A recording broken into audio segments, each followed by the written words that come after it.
Bom dia a todos, sejam bem-vindos a esta sessão onde vamos debater o tema relativo ao direito à manifestação e o olhar crítico sobre a violação desse mesmo direito, com uma questão principal, que é para onde vamos.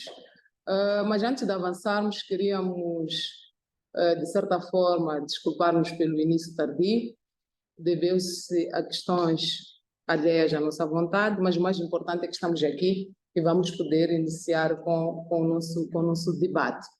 Cumprimentar os que estão aqui presentes e aqueles que nos assistem remotamente. Este painel é constituído por duas personalidades que dispensam qualquer tipo de apresentação. Do meu lado direito está o Dr. Carlos Molhano, conhecido por todos nós. Ele é juiz de direito, está aqui para dar o seu contributo em relação a esta temática, até porque está mais que evidente que a atuação do judiciário é importante naquilo que é a salvaguarda da realização deste mesmo direito. O doutor Molhano vai poder certamente explanar acerca deste tema, e a sua explanação vai incidir essencialmente naquilo que tem sido o papel do judiciário na, digamos, de certa forma, responsabilização daquilo que tem acontecido na nossa realidade social, no sentido de nos é visível e de forma recorrente assistimos situações em que este mesmo direito é posto em causa, e esta situação de pôr em causa este direito, de certa forma, acaba lesando aquilo que é o direito fundamental dos cidadãos, e o tribunal tem um papel importante em relação a isso,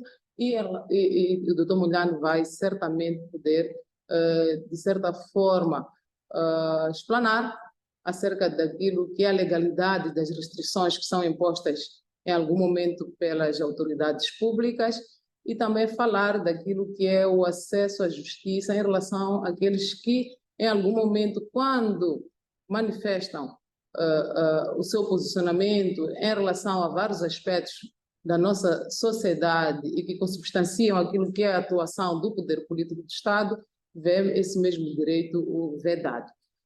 Do lado esquerdo tenho o doutor José Chipanga, advogado de profissão, e como alguém também que atua na área jurídica, entendemos nós que vai poder trazer aquilo que é o olhar crítico sobre este direito, sobre esta questão do direito à manifestação.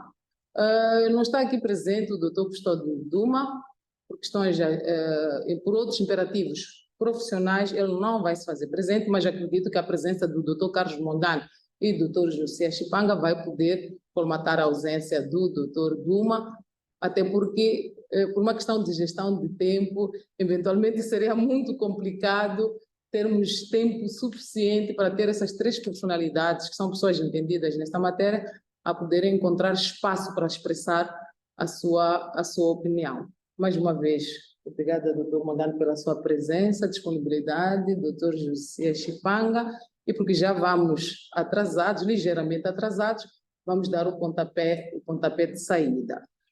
Basicamente, este nosso debate vai incidir, conforme o tema faz menção, a questão do direito à manifestação.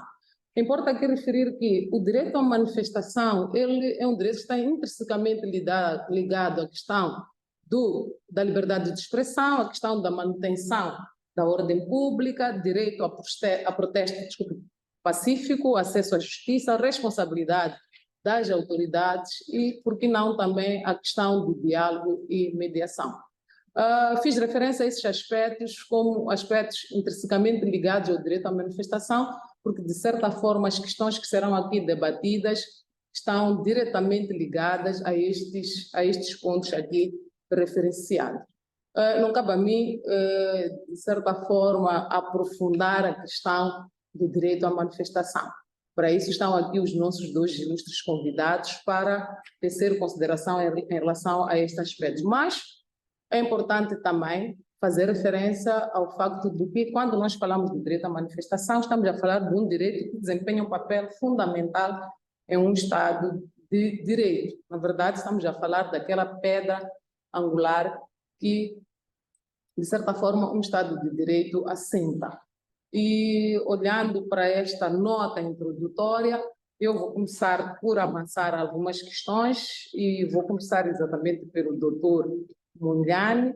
Dr. Mondlane, inicio por si, por entender que, em função da sua experiência, em função daquilo que é o papel do judiciário no exercício deste direito fundamental, vai poder, de certa forma,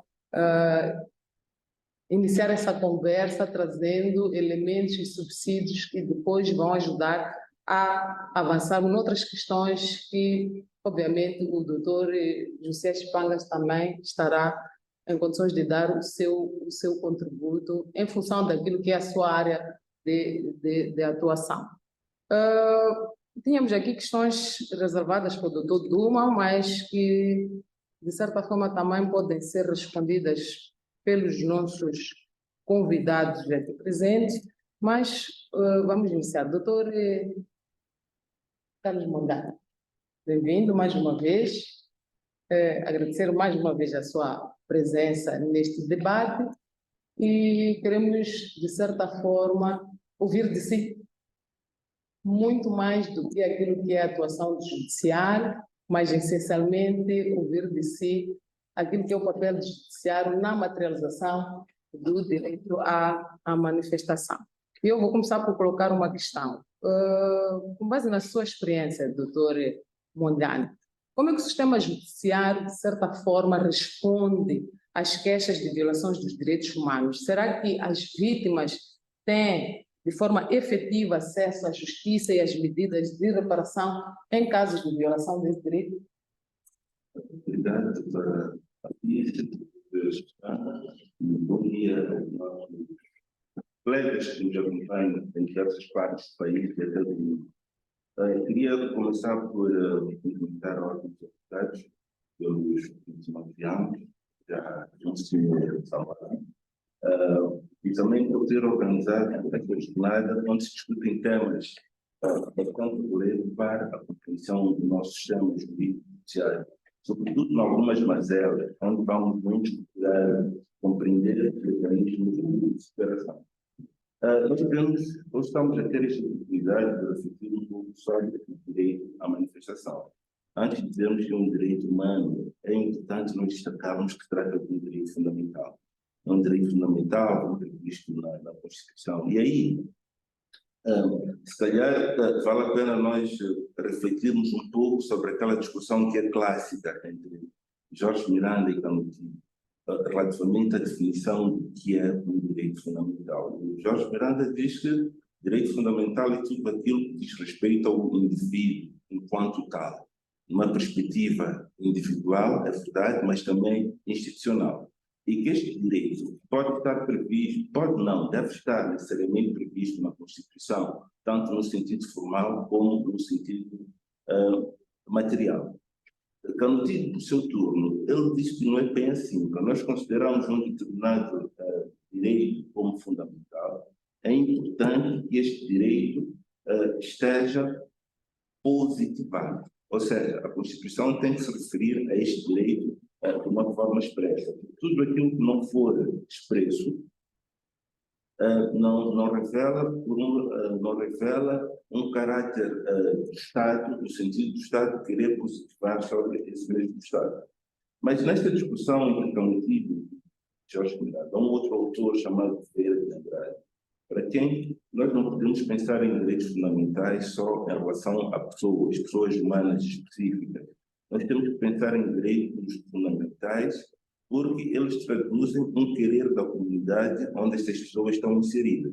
É verdade, sim, são direitos que têm que estar previstos na Constituição, mas não porque visam telar unicamente o bem-estar das pessoas naquilo que é o seu acesso aos bens e aos serviços públicos, mas, acima de tudo, tem que traduzir uma aspiração da própria comunidade. São direitos fundamentais porque a própria comunidade se revê nestes valores.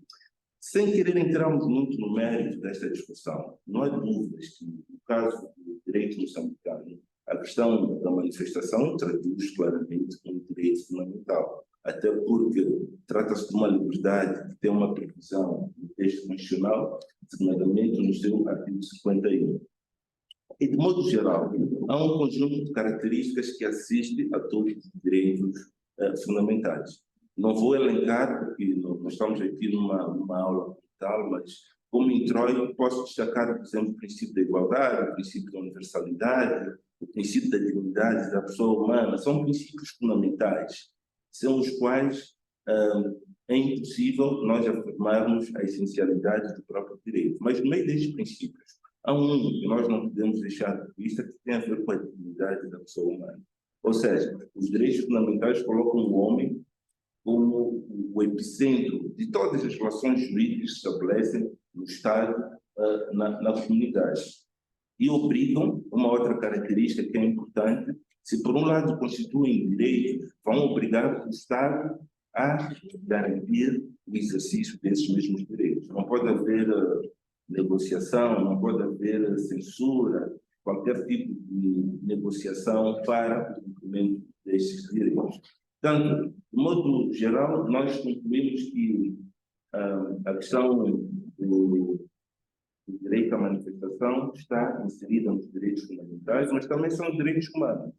Direitos humanos porque são um conjunto de instrumentos jurídicos internacionais e aceitam o direito à reunião, o direito à manifestação. A título de exemplo, podemos citar o Pacto Internacional sobre Direitos Civis e Políticos, que foi ratificado por Moçambique pela Resolução número 5 para 91, a Carta Africana dos Direitos do Homem e dos Povos, ratificada pela Resolução número 9 para 88, de 25 de agosto, no seu artigo 11, garante estes direitos. E mesmo na Declaração Universal dos Direitos do Homem, temos também esta consagração do direito à manifestação. Do ponto de vista ordinário, vale destacar a Lei número 9 para 91. Então, o substrato deste direito. Depois temos a legislação penal, nomeadamente o Código Penal, que prevê algumas situações de posto em causa o exercício deste direito à manifestação.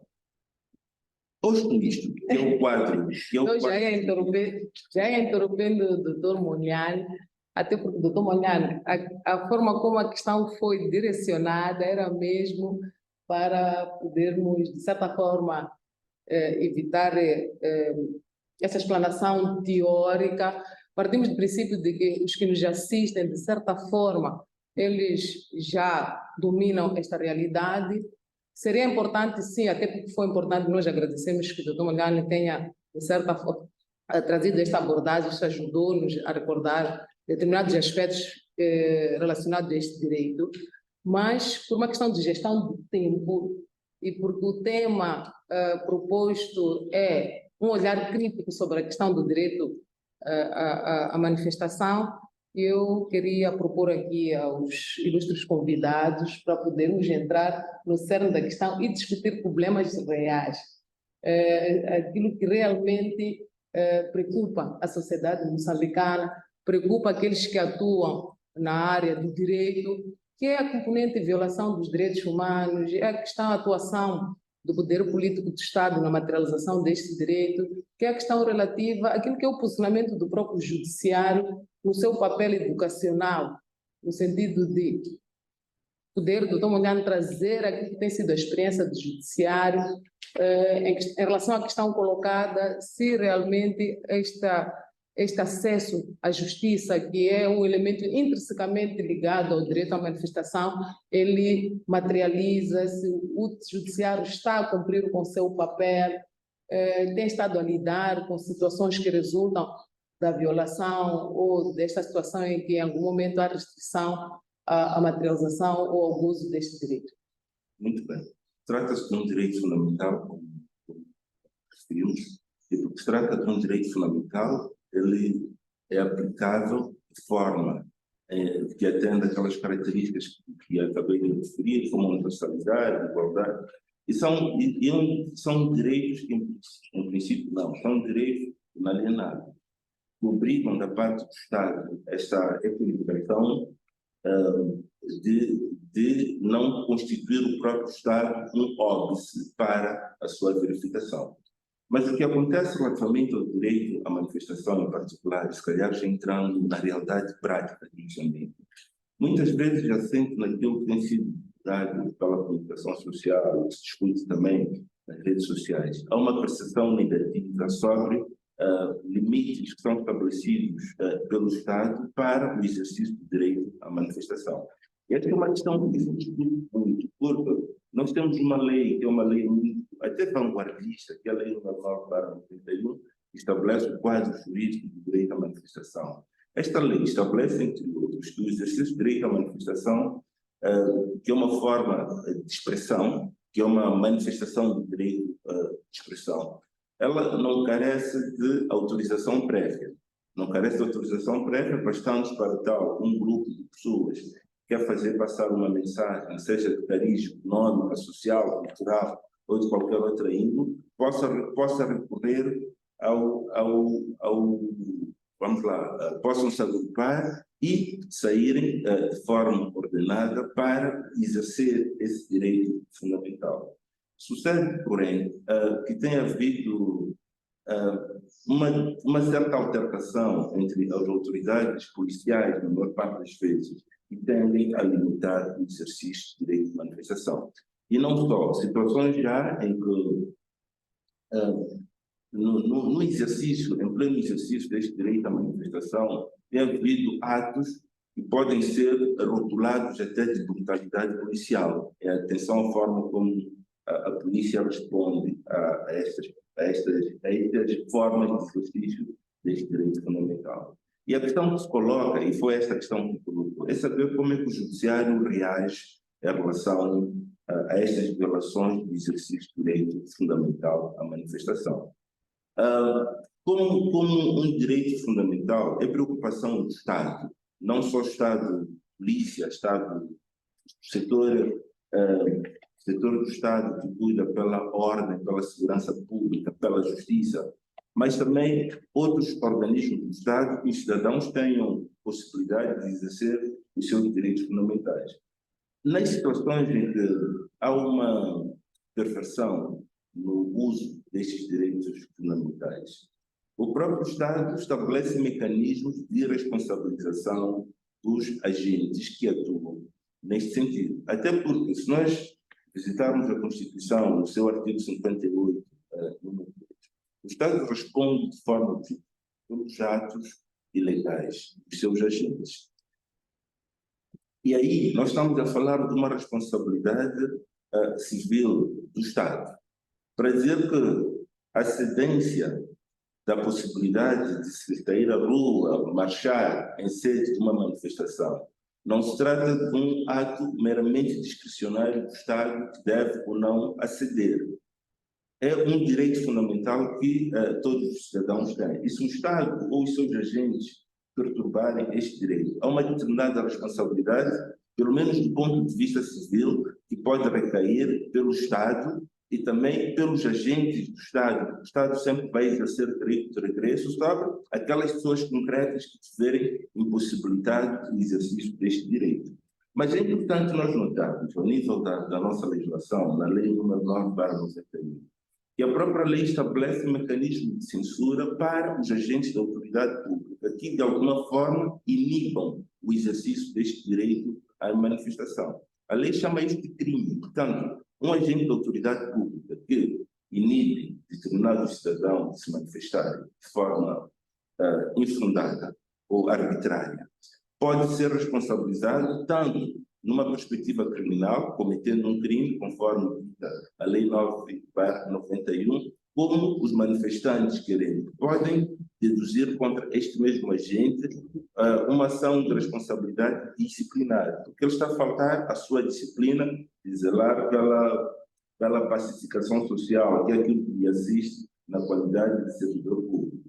E nós diríamos que num futuro não muito distante, porque esta é que é a questão, para onde é que nós vamos? Num futuro não muito distante, nós vamos ter situações em que as pessoas, os agentes do Estado que inibam os cidadãos de se manifestarem, poderão ser pressionados pelas partes que se sintam lesadas.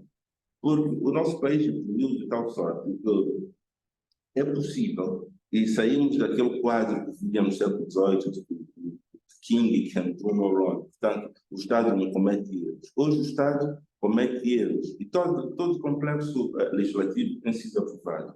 Mostra que o Estado pode ser responsabilizado pelos atos dos seus agentes. Nós temos que normalizar a possibilidade do Estado ser responsabilizado pelos atos dos seus agentes. Há um acórdão do Tribunal Administrativo de 2016.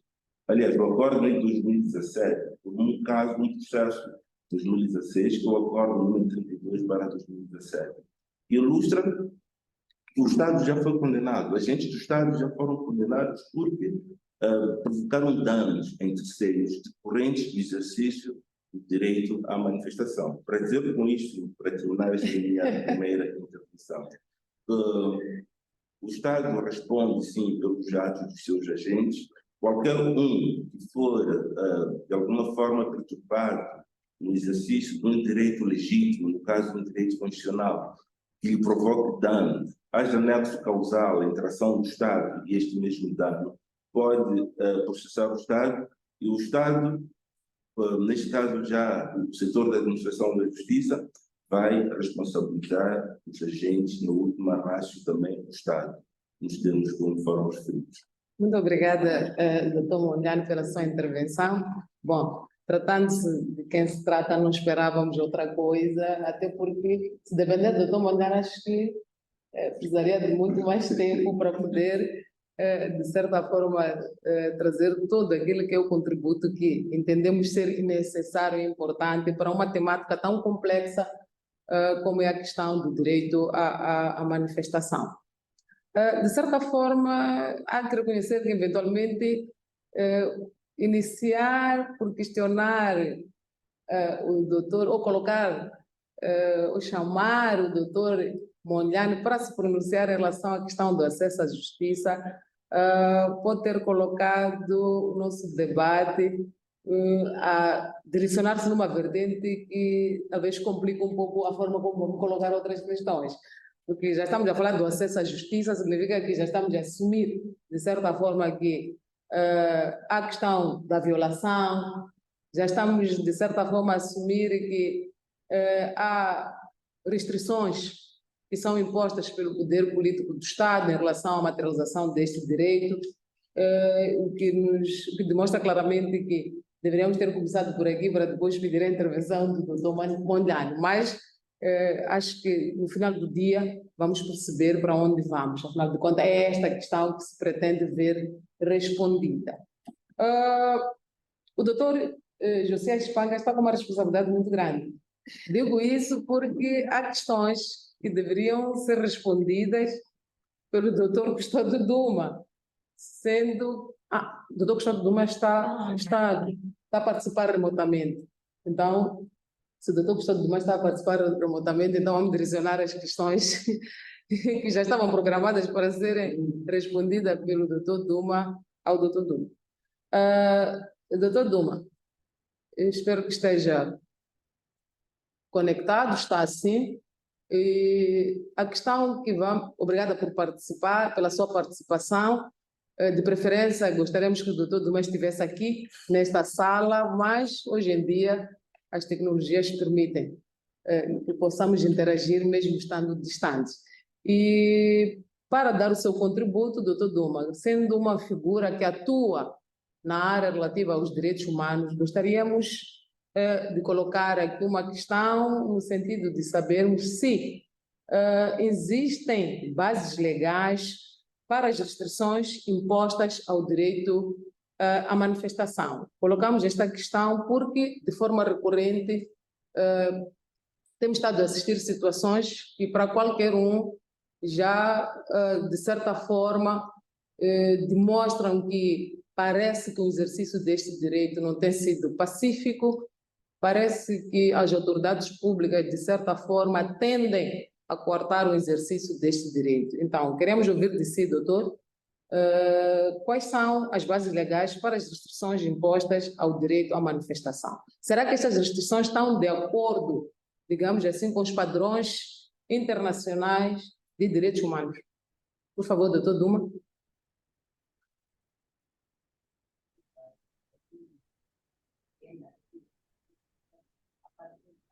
Bom dia. Ah, bom dia, colegas, ilustres colegas. Bom dia, os colegas do painel, Dr. Mandando de Espanha e a nossa moderadora. Não sei se me conseguem ouvir bem, Sim. com todas as condições.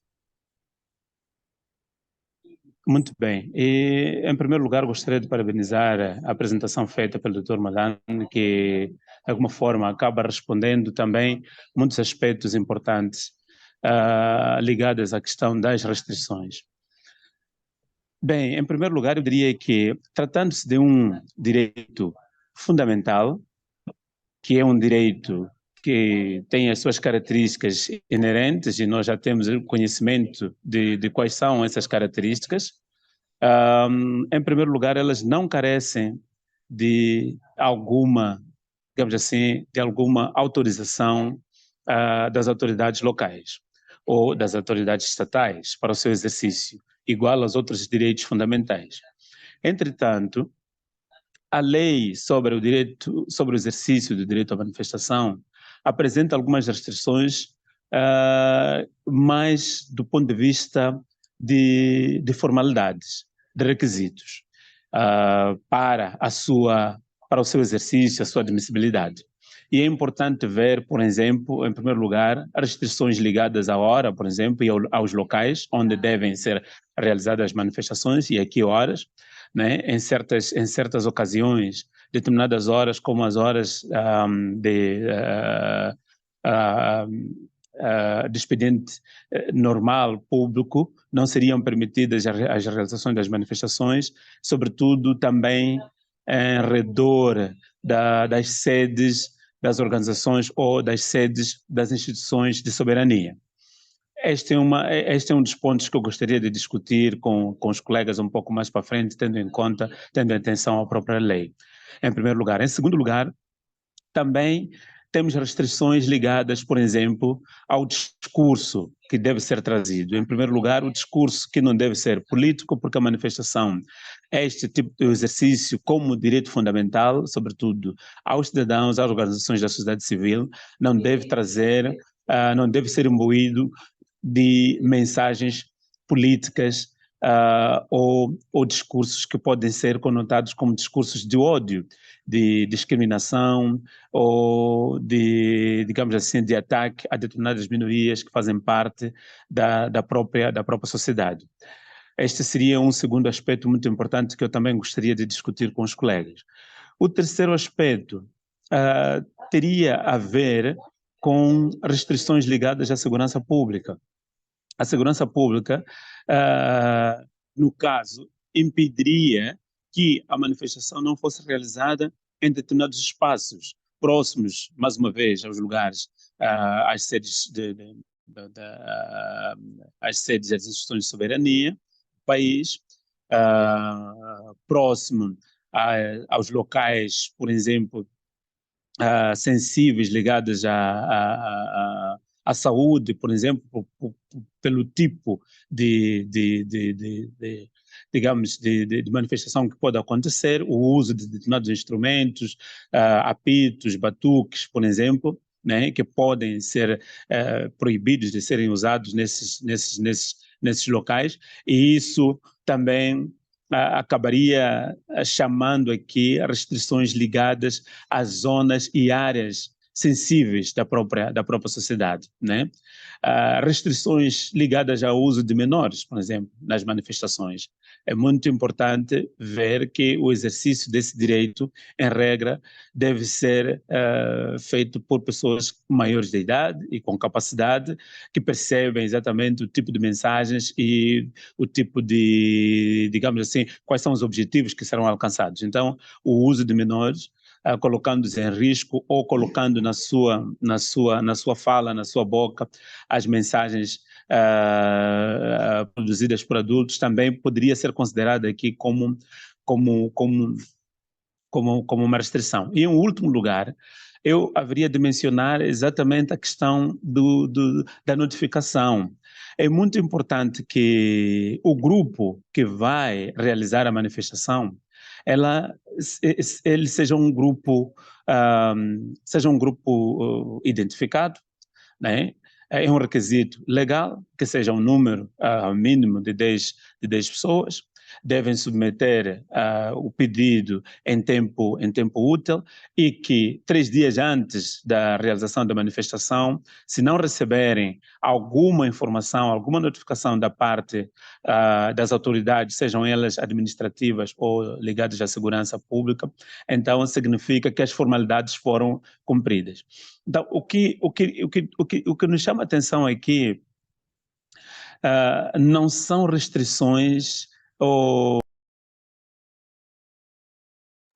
da realização da própria manifestação, porque enquanto direito fundamental não pode ser negado o exercício aos cidadãos, mas é preciso que eles apresentem, digamos assim, que eles reúnam os requisitos necessários que a própria lei, estamos aqui a falar da Lei 991, né, estejam todos esses requisitos lá observados. Esse seria o ponto inicial muito importante para que o exercício da liberdade, digamos assim, do exercício da manifestação acontecesse sem restrições e sem problemas. O que acontece muitas vezes é que as nossas autoridades, sim, doutora, vejo que queria dizer alguma coisa. Sim, desculpe estar a interromper a sua explanação, mas só para, de certa forma, garantir que o doutor Duma faça a conexão de todos os aspectos que, de certa forma, estão ligados à questão da legalização das restrições. A questão era mesmo no sentido, porque é recorrente nós presenciarmos situações em que o direito à manifestação é restringido. Daí a questão colocada como foi colocada, no sentido de que será que existem bases legais para esta restrição? O doutor Duma disse muito bem, explicou que, tratando-se de um direito fundamental, não há bases para a sua restrição. Depois o doutor Duma focou também na questão relativa à notificação. E, em função disso, eu gostaria de ouvir o doutor Duma a falar da figura da notificação prévia, se existe alguma diferença entre a notificação prévia e a autorização prévia, porque na nossa realidade, na nossa sociedade, parece que há um entendimento por parte de alguns órgãos do Estado, no sentido de que existe necessidade de este direito carecer de autorização. Então, queria ouvir o doutor Duma a fazer a explanação focando na questão, existem bases legais para as restrições que ocorrem, porém nós todos vivenciamos isso. Será que quando se fala da notificação prévia, está-se a falar exatamente da autorização prévia? E se não é a mesma coisa, será que é necessário que haja uma autorização prévia para que as pessoas possam exercer esse direito fundamental? Obrigada. Muito obrigado. Olha, a notificação prévia não seria necessariamente autorização prévia. Não, penso eu que não existe uma ligação direta em relação a isso, porque atento ao artigo 11, ele se preocupa com o artigo 11 desta lei, ele se preocupa com as restrições que teriam a ver com a ocupação abusiva de edifícios públicos ou particulares, restrições que teriam a ver com a limitação do tempo, restrições que teriam a ver com, se calhar, até com a falta da comunicação às autoridades competentes ou uma manifestação que teria fins não legais ou abusivos a outros direitos fundamentais. Então, o artigo 11 refere-se simplesmente à decisão da restrição, tendo em conta o cumprimento daqueles requisitos essenciais. No meu ponto de vista, é que as autoridades competentes, ao notificarem os proponentes da marcha, vão exigir muitas vezes que esses proponentes reúnam os requisitos previstos na lei para que a manifestação se realize nos termos da própria lei, naquela data ou em outra data. Mas isto, de nenhuma maneira, representaria, digamos assim, uma autorização prévia, porque a autorização prévia, um direito fundamental, não carece dessa autorização, mas obviamente que carece que os proponentes reúnam os requisitos necessários impostos por lei. Tem havido, de facto, excesso de zelo por parte das autoridades municipais e até de segurança, de defesa e segurança, ao proibirem o exercício de direito à manifestação, né, aos cidadãos ou organizações da sociedade civil que assim pretendam, sem necessariamente fundamentarem essa proibição. E justamente não conseguem fundamentar porque não existe uma norma que possa fundamentar uma proibição, a não ser a norma do artigo 11 da lei, que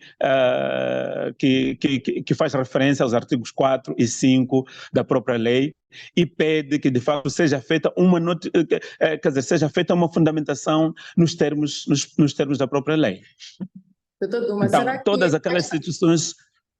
Sim, Sim, todas aquelas situações de restrições que temos visto, no meu ponto de vista, não passam de excesso de zelo. Sim, doutor Duma, mas será que podemos considerar este posicionamento das autoridades públicas, fala em concreto da atuação da polícia, como uma forma de monitoramento aquilo que é a ordem pública? Bem, monitoramento não acho, mas penso eu que seja de facto um fechamento, né, do espaço democrático, né? Porque o próprio direito à manifestação é uma das componentes, digamos assim, do exercício das liberdades fundamentais dos cidadãos, que é uma característica inerente ao Estado de Direito Democrático. Então, quando se restringe o exercício das liberdades fundamentais por parte dos cidadãos, não há outra leitura que se pode fazer senão o fechamento do espaço democrático, né? O fechamento dos espaços para o exercício das liberdades fundamentais. Não seria monitorar, não seria monitorar, porque toda manifestação deve ser pacífica, deve ter uma mensagem clara, que é uma mensagem que aproveita a maior parte dos cidadãos ou daquele grupo específico, por exemplo, um grupo das pessoas de certas minorias, grupo de direitos que defendem direitos das crianças, apesar de deverem ser maiores que devem fazer ou participar dessas manifestações, né? Grupos específicos. Então, não seria, digamos assim, uma monitoria, mas um fechamento do espaço democrático. Mas, doutor Duma, há ou não há necessidade de as autoridades públicas, no caso a polícia, de certa forma, garantir que a ordem pública seja mantida, que não haja ameaças àquilo que é a segurança dos participantes e do público em geral? Há ou não há? Com certeza que há, e é por isso que a comunicação da realização da marcha é feita às autoridades municipais, por causa dos locais da área ou das rotas que a manifestação vai tomar, em primeiro lugar. Em segundo lugar, deve ser feita também às autoridades que superintendem a área de segurança e defesa, de modo a que possam, por exemplo, a polícia de trânsito poder restringir o acesso a determinadas viaturas, né, se a marcha for a pé, porque a marcha também pode ser acompanhada de viaturas motorizadas, enfim, viaturas motorizadas, mas comunica-se essas duas autoridades, uma por causa das vias e dos edifícios que eu tinha aqui mencionado, a outra para garantir a restrição de determinadas viaturas em determinados locais e até para impedir que outros grupos interessados, quer dizer, outros grupos que não são, digamos assim, entre aspas, não são de bem, se aproveitem da marcha para criar determinados atos de vandalização. Então, é preciso que se comunique às autoridades policiais também para garantirem uma marcha mais pacífica, mais ordeira, mas não necessariamente para impedir que essa marcha seja realizada. Tanto é que a polícia, por exemplo, é comunicada, e não seria a polícia digamos assim, a responder, senão a autoridade administrativa, a não ser que a polícia tenha conhecimento da realização de uma outra marcha no mesmo dia e na mesma rota. Aí deverá imediatamente comunicar aos proponentes e às autoridades municipais que essa marcha não pode acontecer o dia X, a hora Y, porque já temos autorização, quer dizer, já temos informação da realização de uma outra marcha e depois pode haver colisão. Nesses aspectos, sim. Mas fora disso, não há nenhum espaço nesta lei que nós estamos aqui a tratar de 91, nem na Constituição, pior ainda na Constituição da República, que é lá de onde decorre a liberdade, digamos assim, a garantia para o exercício desta liberdade. Muito obrigada, doutor Duma, pela sua intervenção. Bom, eu sem querer tirar mérito aos organizadores, acho que falhou-se aqui por não se trazer como convidado alguém que representasse a autoridade pública, no caso, a polícia, porque acho que este espaço e ouvir o que está a ser aqui dito seria uma forma de certa forma, consolidar-se ou levar-se a esta autoridade pública este conhecimento no sentido de como agir perante a materialização deste direito que é fundamental. Não estando aqui, com de certa forma, não temos a oportunidade de poder colocar questões a esta autoridade pública, no caso a polícia, no sentido de percebermos as motivações que levam esta polícia em algum momento a desvirtuar aquilo que é a indicação legal no exercício deste direito fundamental. Mas acho que oportunidades vão surgir e poderemos ter essas respostas, primeiro para percebermos as motivações. Muito obrigada. No momento posterior do Dr. Duma, poderemos convidá-lo para poder intervir. Mas tenho aqui ao meu lado esquerdo o Dr. José Chipanga, como eu fiz já quando da apresentação, e ele está ávido de poder também dizer alguma coisa em relação a esta temática. Dr. Chipanga é advogado e, como tal, de certeza que já teve que ser chamado, convidado a ter que intervir em situações em que está em causa a violação deste direito fundamental. Gostaria de ouvir de si, como avalia as ações das forças de segurança em resposta às manifestações? Será que podemos dizer que há evidências de uso excessivo da força ou da violação dos direitos humanos durante essas ações? Muito obrigado. Quero primeiro saudar o painel, quero saudar a Dr. Mundane, a Dra. Alice e a Dr. Duma, e igualmente saudar aos que nos acompanham outra plataforma, não é? A pergunta que me é feita é muito pertinente. Já tenha-se falado e falou-se muito bem. Um olhante seu toda a consideração que se cinge em volta deste tema. O Dr. Duma também falou com profundidade e mestria daquilo que é este tema. Agora, no que me põe como pergunta, eu gostaria de responder um pouco naquilo que é relacionado na própria Constituição. O direito à manifestação em si está inserido em muitos outros direitos. Vamos lá, a manifestação vem talvez depois do direito de expressão. Quando não há espaço ou quando alguém não é ouvido, manifesta-se. É este direito que nos é vedado. Há uso da força, sim. Há um pormenor aqui antes do próprio uso da força, que seria o espaço que nós concedemos, ou a autoridade que nós demos, passa a repetição à própria autoridade. Porque a manifestação por si não deve nunca ser requerida. Nós cometemos pecado de requerer uma manifestação. Por que vamos requerer um direito que nos é colocado pela própria Constituição? Não devíamos requerer. E a partir do momento que nós requeremos a permissão para uma determinada manifestação, estamos a dar primazia ou estamos a abrir espaço para que, de facto, o outro diga ou sim ou não. E naquilo que é a onda que nos leva como de forma habitual ao desenvolvimento do nosso próprio país, vemos que as manifestações estão sendo mesmo perturbadas. Não tem havido permissão, não tem havido espaço para que as pessoas possam, de facto, manifestar. Eu posso trazer aqui a rubro a questão do uso da força das autoridades. Vimos há pouco tempo, quando o CIP quis se manifestar, foram interditos, simplesmente interditos.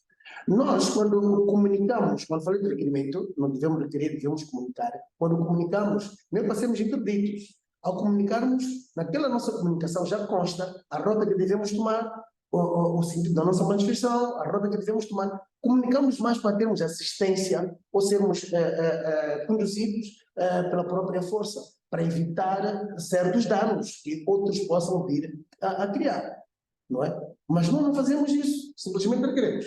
Ora, quando a CIP apareceu para a sua manifestação, foram interditos pela polícia, foram interpelados pela polícia, mas uma intervenção que deixou a desejar o uso excessivo da força. Vivenciamos isso. Houve casos que a própria ordem teve que intervir. Houve um jovem que sofreu, acho que perdeu a vista. A ordem teve que intervir. Quer dizer, há uma demonstração clara do uso da força. Eu digo, não há espaço para a proibição do exercício de um direito. Devia existir espaço para a proibição do exercício de um direito, tanto quanto plasmado, inclusive na nossa própria Constituição. Mas o que nós temos evidenciado é que, simplesmente, há interdição total,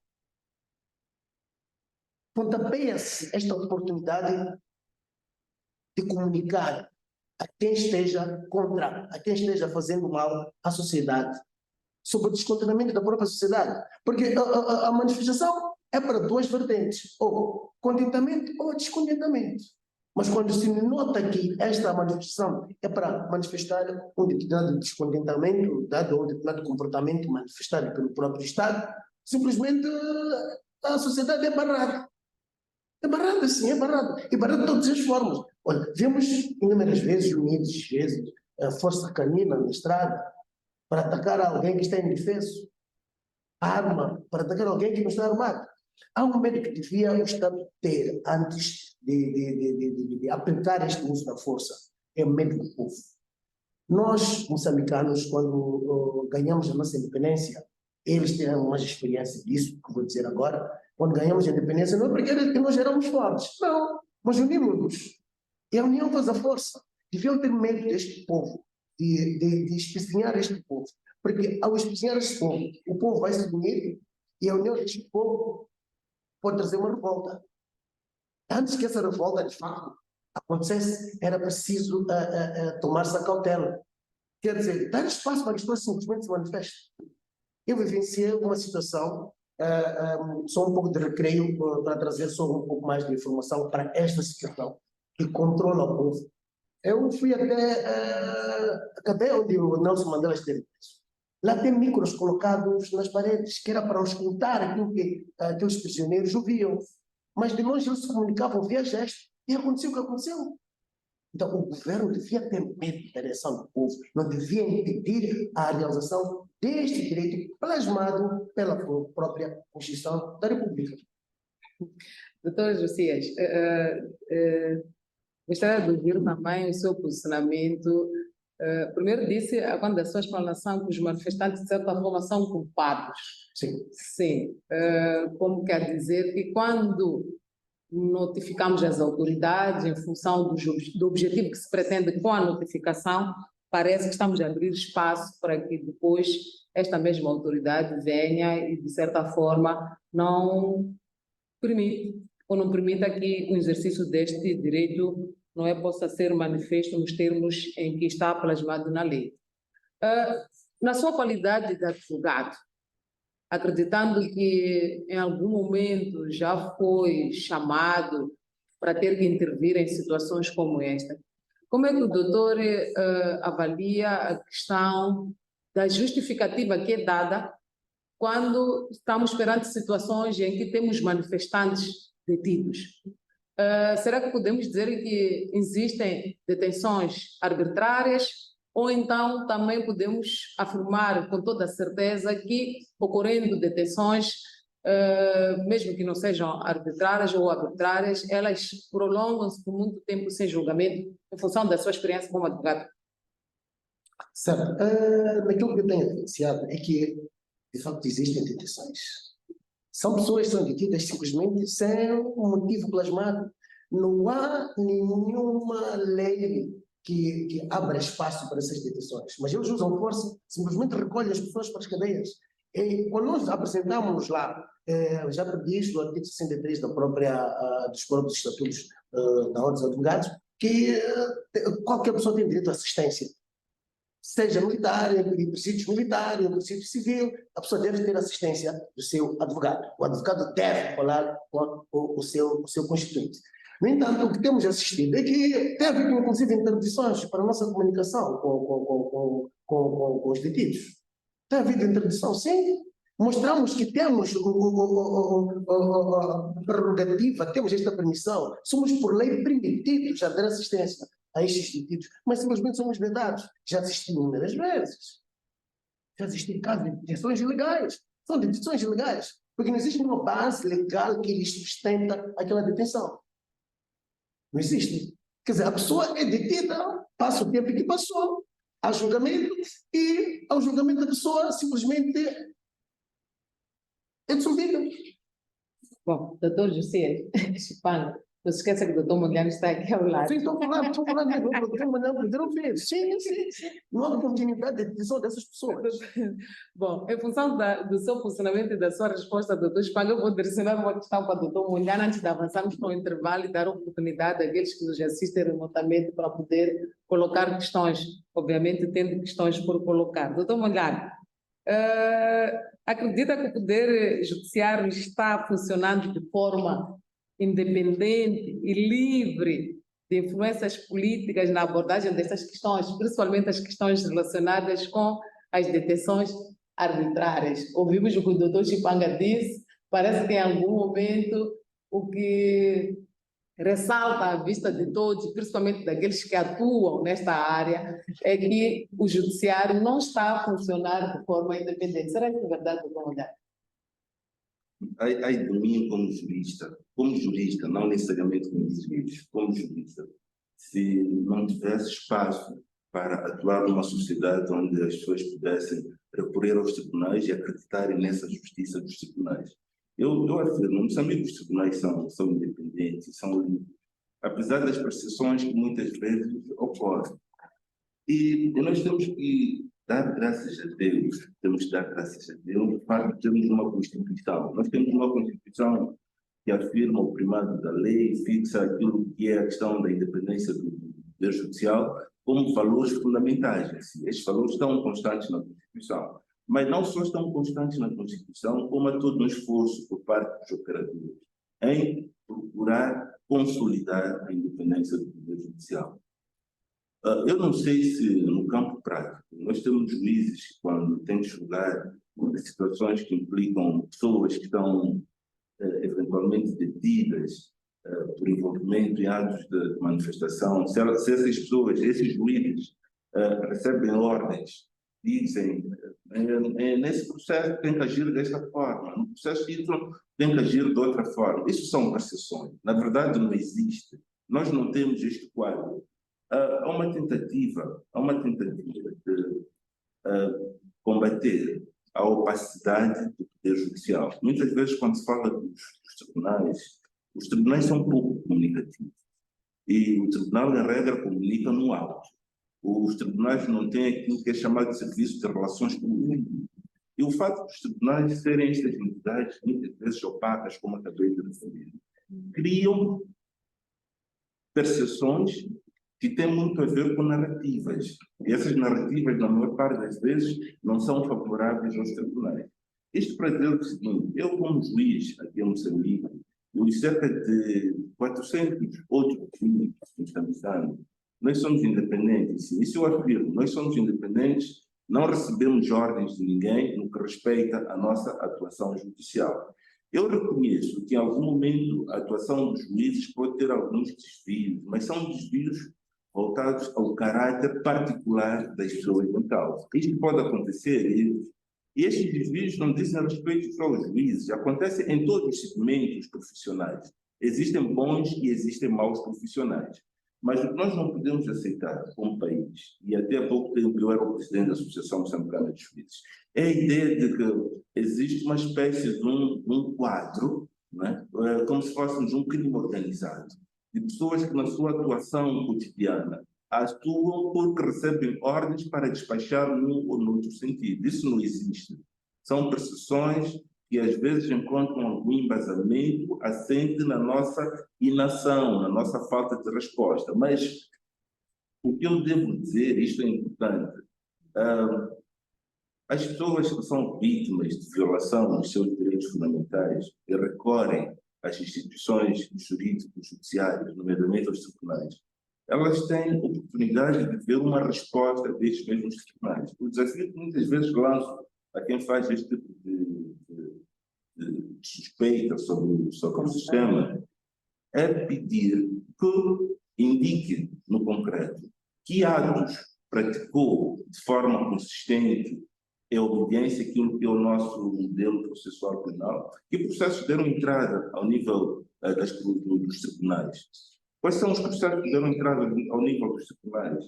E nós, em Moçambique, pelo menos ao nível do Conselho Superior da Magistratura Judicial, sabe por que existe o Conselho Superior da Magistratura Judicial? É um mecanismo de garantia da independência dos tribunais. Se um determinado cidadão é afetado num direito fundamental e este direito é postergado por falta de atuação ou uma atuação dolosa dos juízes, pode ir ao Conselho Superior da Magistratura Judicial e vai averiguar porque um determinado processo não está a ser julgado ou está a ser julgado de forma contrária aos ditames da lei. E o Conselho Superior da Magistratura atua. Nós temos exemplos de situações flagrantes em que sempre temos sessões ao nível do Conselho, juízes, ao se apurar que cometeram alguns ilícitos de cariz disciplinar, são punidos. Quando se apura que não só cometeu ilícito disciplinar, mas também criminal, os processos são enviados ao Ministério Público para a devida persecução criminal. Portanto, nós temos um quadro hoje em Moçambique que garante a independência do Poder Judicial. E não podemos aceitar que essas questões de que os juízes recebem telefonemas como se existisse um quadro, uma máfia, onde os juízes estão envolvidos para condicionar a sua atuação. Volto a dizer, não passa de percepções, não corresponde à verdade. O sistema funciona, tem dificuldades, são muitas dificuldades, sim. O sistema está abarrotado de processos. Os juízes hoje têm rastros processuais de mais ou menos 800 processos para cada juiz. E, humanamente, o sistema ainda não está devidamente capacitado no que respeita a recursos humanos, recursos materiais, tecnológicos e outros. Mas, mesmo assim, é com muito esforço. Só para dar um exemplo que ilustra o nosso grau de desempenho, que é muito favorável e me deixa satisfeito. Nós, no ano passado, do ponto de vista de desempenho processual, nós ultrapassamos a barreira dos 200 mil processos em Moçambique. Pela primeira vez, os juízes moçambicanos, no cômputo geral, julgaram mais de 200 mil processos. Ou seja, entre o número de processos que deram entrada nos tribunais de Moçambique e aquilo que foi o grau de resposta, os tribunais julgaram muito mais processos do que aqueles que entraram. A pergunta que acredito que muitos vão colocar é: mas como é que se julga mais do que aquilo que entrou? Por causa da pendência. Nós reconhecemos que temos alguma pendência, mas que, a mantermos este nível de desempenho, a pendência vai seguramente baixar. Mas o que é importante que os colegas tenham presente é que nós temos independência, não só fixada do ponto de vista de um valor constitucional, mas fundamentalmente temos independência na atuação dos juízes. Os juízes que se desviam destes valores, o próprio sistema tem mecanismos de censura a aplicar. Então, podem participar dos casos dos tribunais, podem exigir dos tribunais, do ponto de vista institucional, uma resposta que terão.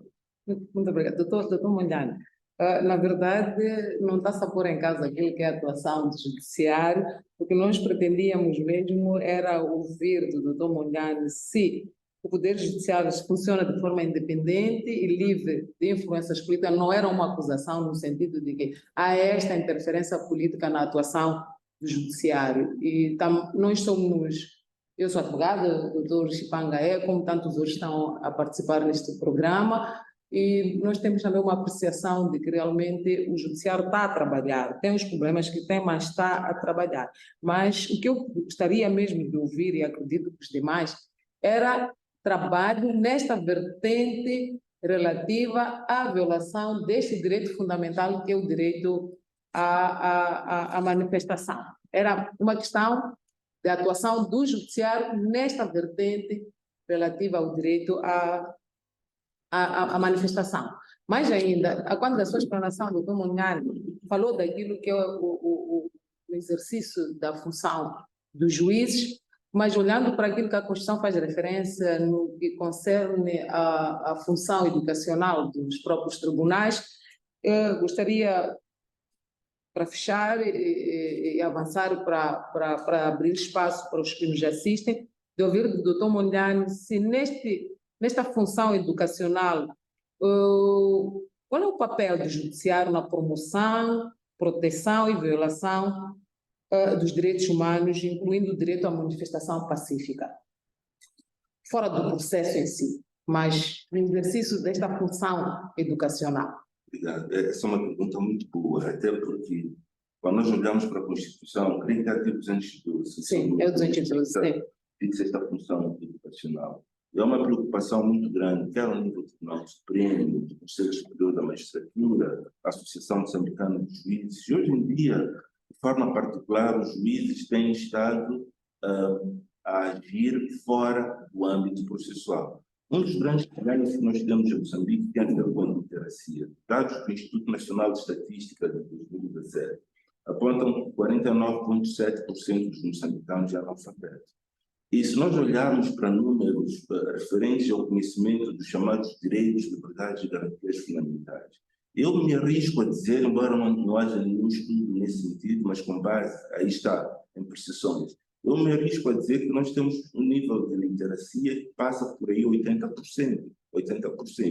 E mesmo entre pessoas formadas em direito, nós temos um outro tipo de literacia, que é analfabetismo funcional. Nós temos muita gente que é formada em direito, fez curso, mas tem dificuldade em perceber coisas básicas, não são capazes de identificar determinados direitos fundamentais, não são capazes de apontar de forma acertada mecanismos de reforço ante qualquer ataques a esses mesmos direitos. Então, isto faz parte do ponto daquilo que é a realidade de Moçambique. O Poder Judicial, como disse, peca porque ele é pouco comunicativo. Mas nos últimos tempos, assim que nas instituições que eu mencionei, há uma saída dos tribunais para se dar a conhecer. Aliás, o exercício que estou a ter aqui hoje pode ser enquadrado neste sentido. Temos um juiz que está, de alguma forma, a contribuir para a elevação da cidadania, participando em palestras, em seminários. E há de ver que este quadro não é tão exclusivo assim.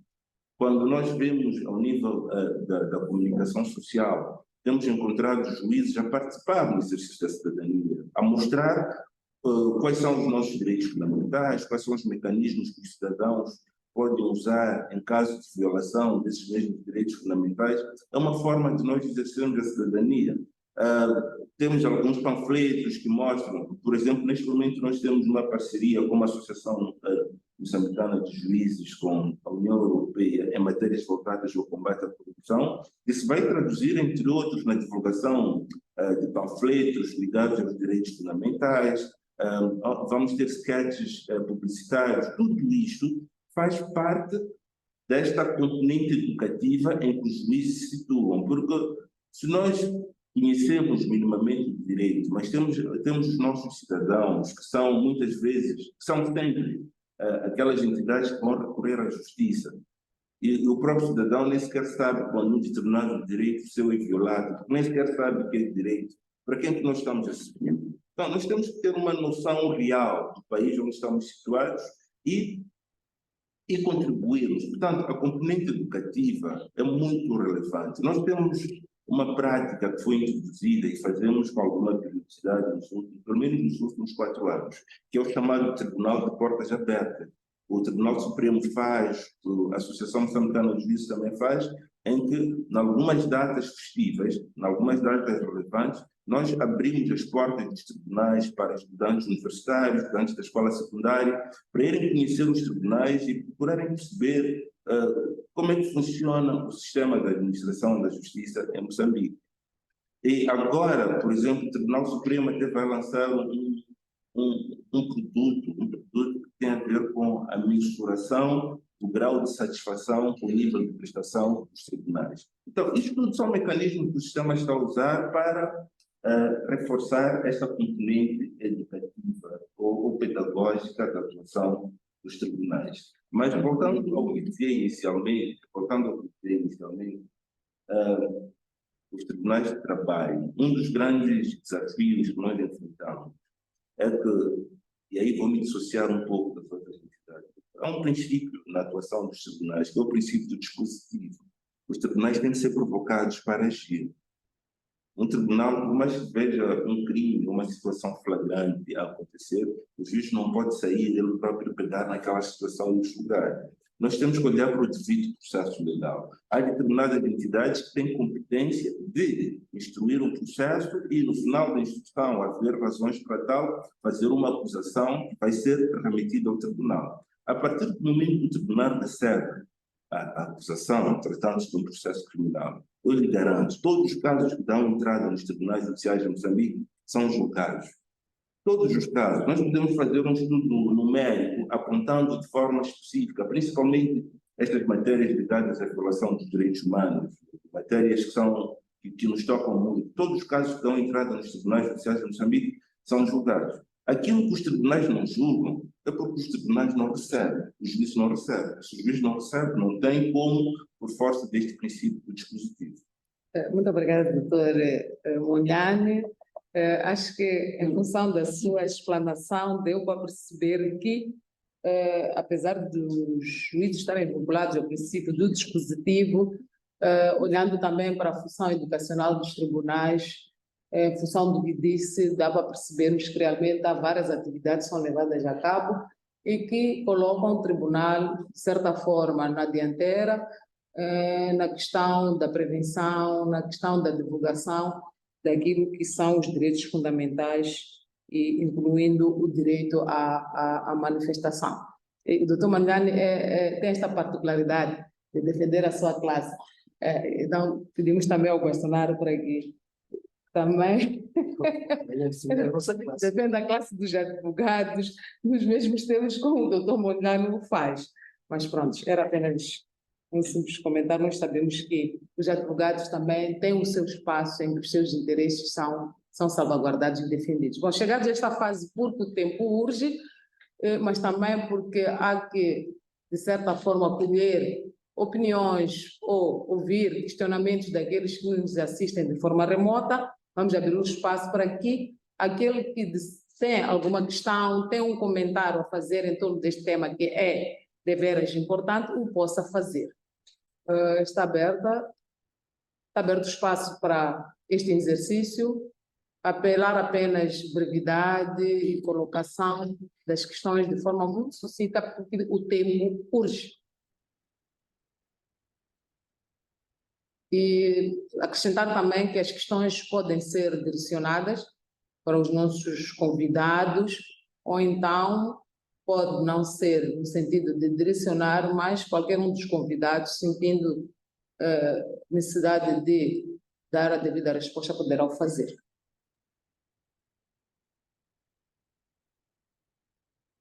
Bom, enquanto aguardamos para interpretar. Sim? Posso? Pode. Boa tarde já.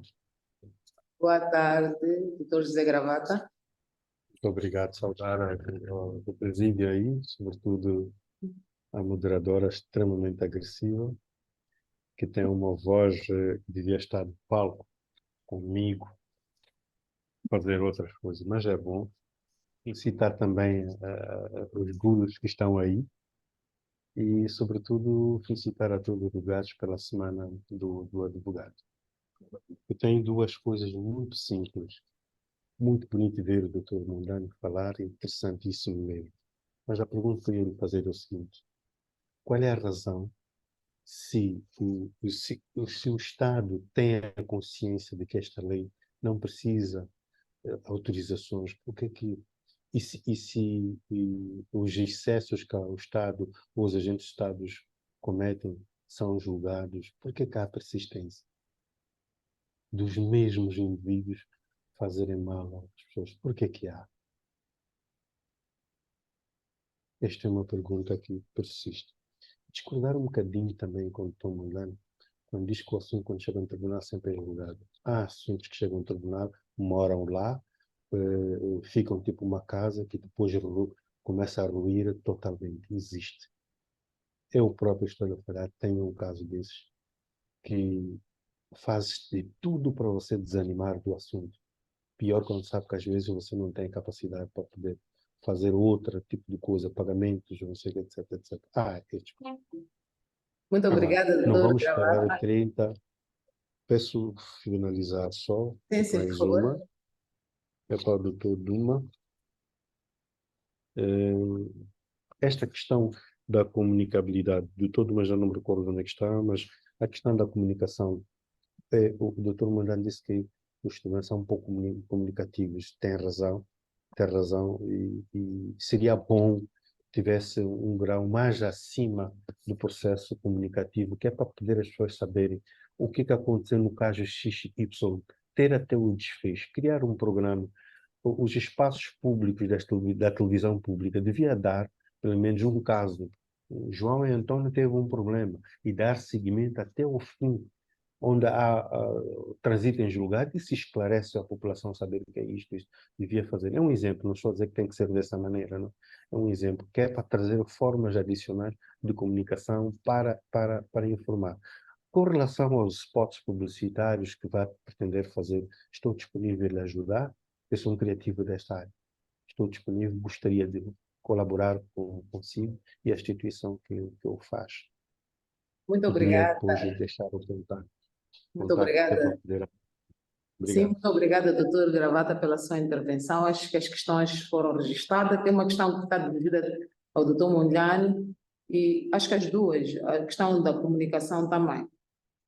Não sei se temos mais alguém, enquanto o doutor Mondlane, de certa forma, se prepara para clarificar esses aspectos levantados pelo doutor Gravata.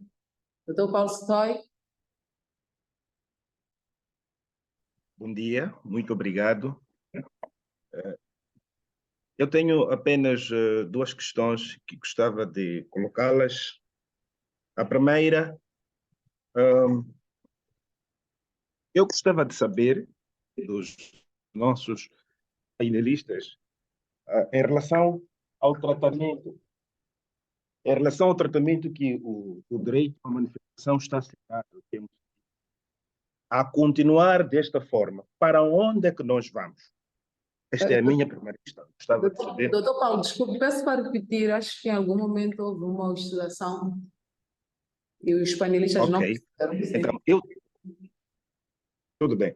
Eu dizia, em relação ao tratamento que este direito à manifestação está a ser dado, a continuar assim, para onde é que nós vamos?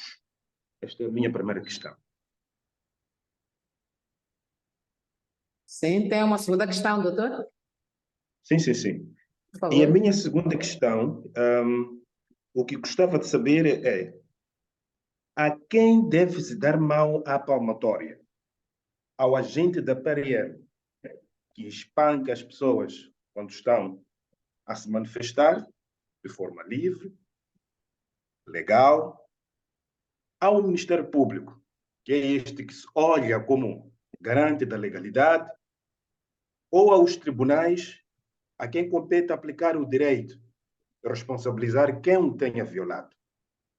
Esta é a minha segunda questão. Muito obrigada, doutor Paulo. Acho que estão registradas as questões, no devido momento serão respondidas. Mais alguém? Temos pouco tempo, vou apenas abrir espaço para mais um interveniente. Se tivermos, claro. Se não, podemos aproveitar o tempo e já avançar para o posicionamento dos nossos convidados.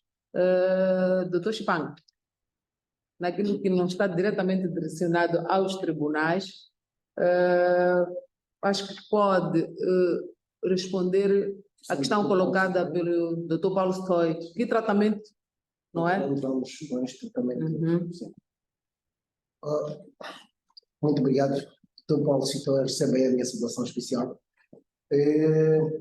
Naquilo que posso trazer, não tanto como resposta, mas como ponto de vista, as respostas todas temos, não é? Então, podia trazer aquilo que é o meu ponto de vista sobre o nosso destino, para onde nós vamos. Nós vamos para um caos. A partir do momento que há interdição para exercício de um direito democrático, nós vamos para um caos total. O que vai se observar logo de seguida é um Estado muito forte mesmo, e uma sociedade fragilizada. Uma sociedade fragilizada, totalmente fragilizada. É verdade. que esta sociedade, ao repensar-se, ao unir-se, ao repensar-se, tenha dito antes, esta sociedade, se quiser repensar-se, chegando ao ponto de ebulição desta sociedade, vai-se assistir a uma revolta e não será nada bom. Nós temos que ver que o artigo 38 da Constituição da República diz-nos ou chama-nos a atenção ao dever de respeitar a Constituição. E este é um direito plasmado. A própria Constituição, logo, deve ser respeitado. Está sendo totalmente desrespeitado. Vamos, repito, para um Estado muito forte e humilhante, para uma sociedade fragilizada, totalmente fragilizada. Eu acho que o doutor Chipanga está-nos a trazer aqui um quadro assustador. Mas se realmente é resposta à questão para onde vamos...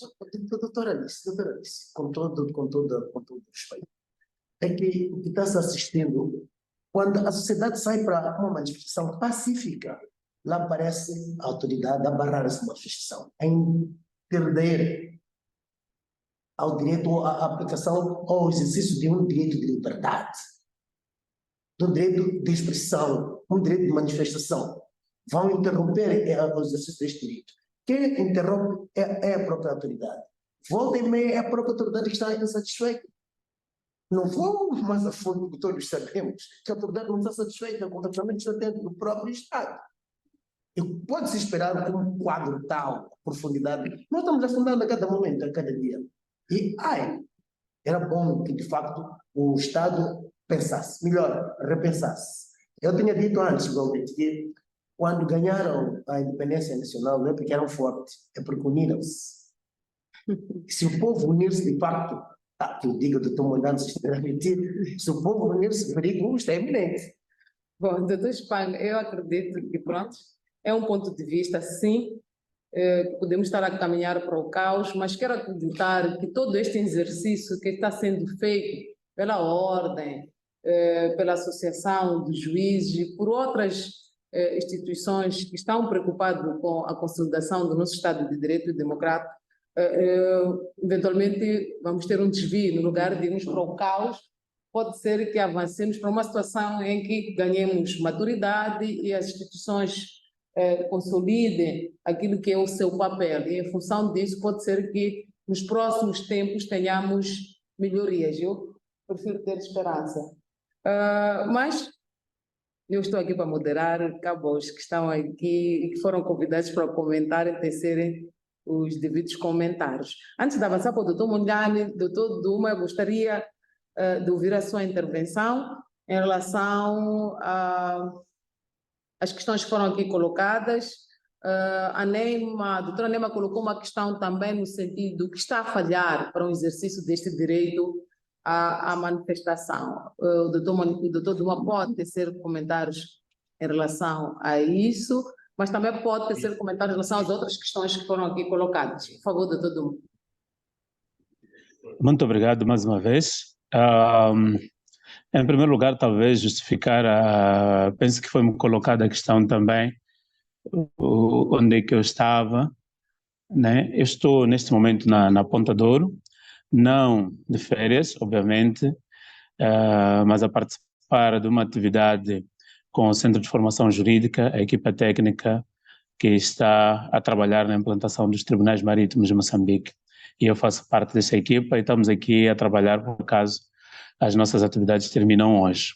E foi por causa disso que a minha apresentação não foi presencial, ou não é presencial. Em segundo lugar, o que falha? Deve haver muitos fatores. E eu penso que, para além do excesso de zelo e da maneira como as nossas autoridades têm olhado com medo, de uma forma tímida, ao exercício desta liberdade de manifestação, também noto que as organizações têm pouca assessoria legal, sobretudo no cumprimento dos requisitos. Penso que é muito importante. Se nós conhecemos a forma tímida como as nossas autoridades respondem à informação sobre a realização das marchas, é preciso que a gente olhe com muita atenção os requisitos, né, da comunicação, da realização da marcha, né? Quantos dias de antecedência, quem devem ser os subscritores, que tipo de informação devem dar, enfim, todas essas, as rotas, e tentar verificar se naquela via não existe digamos, um edifício público relevante, ou quantos metros estão, porque a lei fala de 100 metros, se não estamos próximo a uma sede de partido, digamos assim, ou de uma sede de um partido, de uma embaixada, enfim, esses requisitos todos. É preciso que a gente olhe com muita atenção para fazer o pedido, quer dizer, ou a comunicação da realização da marcha, de modo que no dia seguinte a gente não fique depois, quer dizer, as autoridades não se aproveitem disso para impedir a realização da própria marcha. Agora, outra questão, também tenho alguns 2 comentários sobre outras questões. Uma questão que foi colocada, que é sobre quem deve dar a mão à palmatória. Eu penso que todas as autoridades, não quero referir-me só às autoridades administrativas, no caso o município, olho muito para o município, que tem sido aquele que lida com a cidade. As manifestações normalmente realizam-se na cidade e o município deve responder em relação a isso. Mas a autoridade policial também, e mesmo as autoridades judiciais, têm um papel muito importante. Essa questão da comunicação é muito importante, porque quando as decisões dos tribunais não são publicitadas, né, aqueles que têm tendência de continuar a prevaricar, eles vão prevaricar. Eu lembro-me que na altura, em 2005, 6, 7, 8, na altura eu trabalhava com a Liga dos Direitos Humanos, que trabalhava muito com casos sobre execução sumária, tortura e tal. Aqueles casos que nós levávamos aos tribunais, e os tribunais decidiam com muita força em relação a esses casos, e nós fazíamos questão de publicitar aquilo nas televisões, nas rádios, e enfim. O que aconteceu como resultado? Não só as autoridades policiais foram apercebendo que estavam a ser punidos por cometerem atos de atrocidade contra os cidadãos, assim como os cidadãos começaram a perceber que podiam apresentar mais queixas ao judiciário, porque o judiciário estava a decidir. Olha, a partir de 2010 os casos de execução sumária foram reduzindo. Então, quando nós expomos, né, quando começamos a ter a prática de expor não só as decisões em si, mas também os males que estão a acontecer, normalmente isso impede a realização ou a prática de males no futuro. Eu penso que a comunicação é muito importante. Os tribunais não devem ter medo de publicitar as suas sentenças, não necessariamente em livros ou em coletâneas, como tem sido feito, mas também programas mesmo televisivos, radiofônicos. Eu lembro-me, nos tempos que estive a estudar no Brasil, havia uma televisão própria que só passava sessões da Assembleia Nacional, quer dizer, da Assembleia Nacional, do Tribunal Supremo, enfim. Quando ligasse aquele canal, não tinha publicidade, não tinha novelas, não tinha mais nada, senão as sessões que estão a acontecer. Então, as pessoas podiam sentar-se e acompanhar o que esses órgãos judiciais ou da administração da justiça estão a discutir e como estão a tramitar. É claro que nós não temos condições para tal, mas hoje com as plataformas digitais, os Zooms, enfim, ligar um computador ou mesmo um celular para determinadas sessões, porque elas são públicas, isso ajudaria muito para que o público pudesse acompanhar, né? Agora, a última questão que foi colocada, também tenho por acaso uma opinião importante. Muita gente pensa que restringir a manifestação ajuda a construir um Estado mais seguro. É falso. Na verdade, o que nós estamos a fazer, estamos a escamotear a nossa própria democracia, estamos a perder os nossos valores democráticos, estamos a criar condições para uma instabilidade social e que pode resvalar para uma instabilidade até política, porque não se pode oprimir um povo. Quando você oprime o povo, um dia qualquer esse povo depois vai se revoltar, vai se rebelar, quer dizer, a máquina vai explodir. Não é lá que nós queremos chegar. A melhor forma de lidar com os problemas sociais é deixar que o público se manifeste, apresente-se, fale, porque é assim que nós podemos controlar as coisas, é assim que nós podemos encontrar soluções conjuntas, é assim que nós podemos construir o nosso Estado de Direito. Muito obrigado. Muito obrigada, doutor Duma. Realmente é preciso que se mude a forma de estar e de agir na nossa sociedade por parte daqueles que, de certa forma, têm estado a coartar o exercício deste direito. Infelizmente, o doutor Mondlane está aqui sozinho, no sentido de que o Ministério Público não está aqui, a polícia não está aqui, então será assim que nós vamos direcionar esta questão. Quem deve ser responsabilizado? Quem deve, de certa forma, ser chamado a ter que agir num sentido de salvaguarda deste direito? A polícia, o Ministério Público, os tribunais. O doutor Mondlane é juiz, vai responder pelos tribunais, mas também pelos conhecimentos que tem, pode tecer considerações em relação a estes outros órgãos que também, de certa forma, também não. Alguns deles, de forma incisiva, é que têm estado a violar aquilo que são os direitos fundamentais do cidadão. Eu quando ingressei para a magistratura, quando comecei a trabalhar, eu comecei pela magistratura do Ministério Público. Fiz uma carreira de alguns anos no Ministério Público, depois passei para a magistratura judicial. Então, são dois setores onde estou muito confortável para o Ministério Público. E falo disto porque, quando ingressei para a magistratura do Ministério Público, na altura, o Procurador-Geral da República chamava-se Joaquim Luís Madeira. O Dr. Madeira tinha uma instrução, e eu acredito que ela é bastante dominante para todos que estão hoje no Ministério Público. Ele diz que quando alguma coisa falha no domínio da legalidade no país, a culpa é do Ministério Público. Estamos a falar de uma culpa do Ministério Público porque, do ponto de vista constitucional, o Ministério Público é o fiscal da legalidade, é o titular da ação penal. Se alguém comete um ato relevante, do qual se pode extrair a crime, a responsabilidade não é polícia, não é responsabilidade dos tribunais, não é responsabilidade daquele agente público e pertencente a qualquer outro segmento do Estado, desta de observar as suas competências. Porque o Ministério Público é o fiscal da legalidade.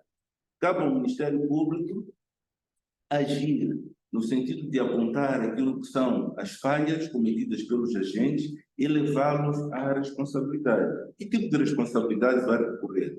Nós, se olharmos para a Lei nº 9/91, esta lei que permite a consagração do direito à manifestação, tem um artigo muito interessante que eu até sublinhei, e diz que as autoridades que impeçam ou tentem impedir o livre exercício do direito de reunião incorrem no crime de abuso de autoridade.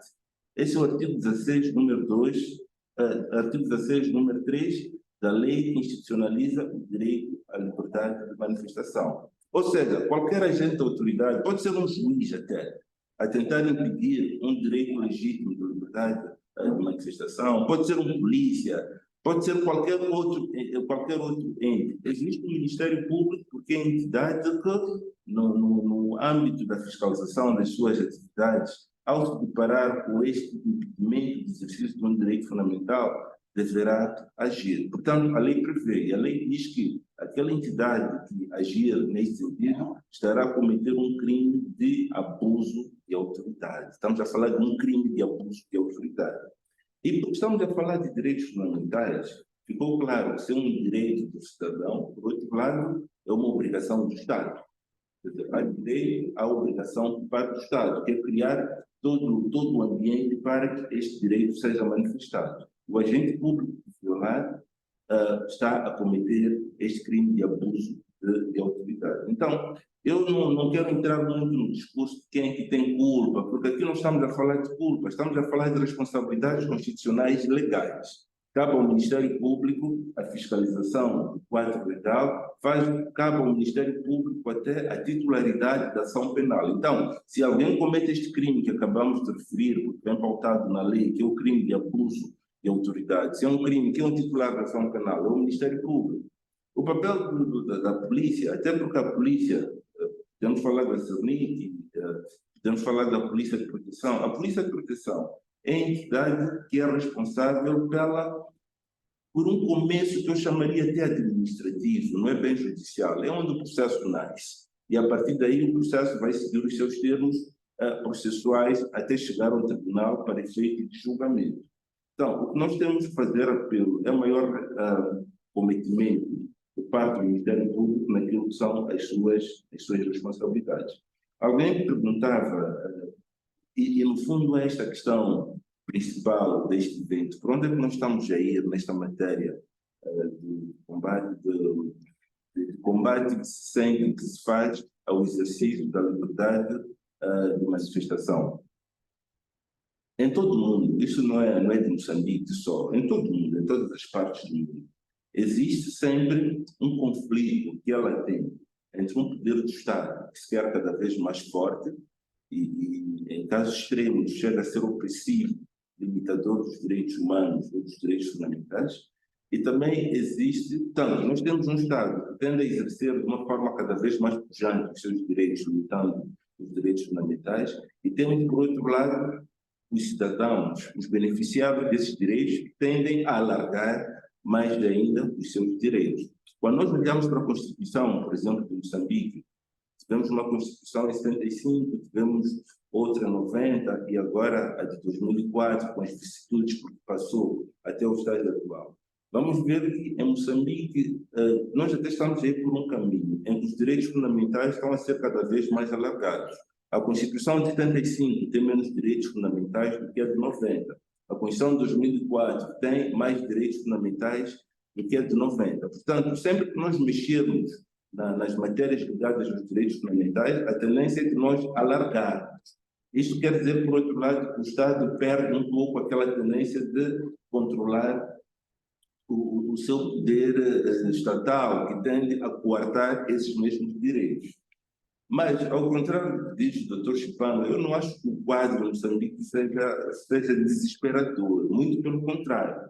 Nós estamos aqui a discutir, o facto de nós estarmos aqui a discutir já é uma aceitação de que nós temos liberdade de expressão. Temos liberdade de expressão em relação a esse Estado, que a tendência do Estado, em Moçambique, em todas as partes do mundo, é ser limitador dos direitos fundamentais. Em todas as partes do mundo, o Estado tende a ser limitador dos direitos fundamentais. A educação e outros valores por parte da sociedade fazem com que os cidadãos, organizados ou individualmente, tendem a afastar do Estado esta limitação no sentido de alargarem os seus direitos fundamentais. Estamos a ver isto agora. Temos um Estado que tende a limitar e temos cidadãos que tendem a afirmar os seus direitos fundamentais.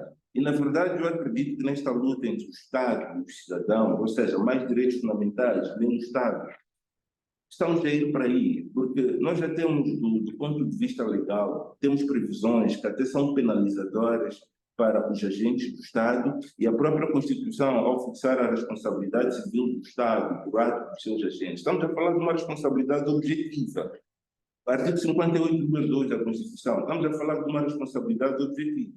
O que nós temos que fazer é usar os mecanismos legais para chamar a responsabilidade dos agentes violadores destes direitos. E chamar estes agentes violadores dos direitos, tanto do ponto de vista da responsabilidade civil do Estado, dos seus agentes, tanto na responsabilidade criminal que foi aqui referida, tanto até na responsabilidade disciplinar dos agentes do Estado. Esta lei do acesso à manifestação fixa até responsabilidade disciplinar para aquele agente público que viola os direitos de manifestação. A questão que eu coloco é, já houve participações contra estes agentes? Onde é que deu entrada ao processo? Em que pé está o processo? E se exige, e a Ordem dos Advogados em particular, tem esta responsabilidade, pode-se constituir assistente e fazer seguimento do próprio processo até ao final. O que eu recuso é que tenha havido processos desta natureza nos tribunais judiciais, nos tribunais não julgados. Isso eu desafio a me apresentarem caso concreto, instante de processo, data da apresentação do processo, e me dizerem que o processo simplesmente não foi julgado. E se existir este quadro, é das coisas bonitas do nosso país como Estado de Direito. Há mecanismos até de censurar o juiz por estar a denegar a justiça. Aí pode-se participar este juiz ao Conselho Superior da Magistratura, porque ele não está a julgar e ele imediatamente está a decorrer para julgar. Portanto, o nosso quadro funciona. Agora, o que nós não podemos fazer é ficar à espera que sejam produzidos alguns efeitos, sem provocarmos a causa. Doutor Molhano, vou interrompê-lo até porque colocou aqui provocações que acho que há necessidade de dar tempo aos outros para poderem dizer alguma coisa. Mas antes de avançar para o doutor Chipanga, apenas dizer ao doutor Paulo Sitoy que, em função da explanação do doutor Mondlane, já sabemos a quem devemos dar as devidas palmadas, em função de não se fazer aquilo que deveria ser feito. O doutor Mondlane foi claro, há um papel importantíssimo que recai sobre o Ministério Público e é preciso exigir esta atuação devida ao Ministério Público para que não fiquemos nessa situação de apenas nos atermos a apreciações e não a apresentar situações concretas com evidências claras de que, por um lado, as vítimas acionam os mecanismos jurídicos e judiciais e, por parte de quem deve dar resposta, não estamos a ter resposta e não apenas falar por falar. Bom, estamos mesmo na reta final. Quando chegar a vez do Dr. Mondlane para fazer as considerações finais, será mesmo para simples comentar que praticamente a sua última intervenção já foi mais conclusiva. Vou reservar esse espaço para que, com um pouco mais de tolerância de tempo, o Dr. Chipanga possa intervir, assim como o Dr. Duma. Dr. Chipanga, é assim, só mesmo para finalizar, se os direitos dos manifestantes foram violados pelas autoridades, eles geralmente têm o direito de buscar recursos jurídicos, incluindo ações judiciais, para proteger esses mesmos direitos. Okay? É assim como o quadro se apresenta.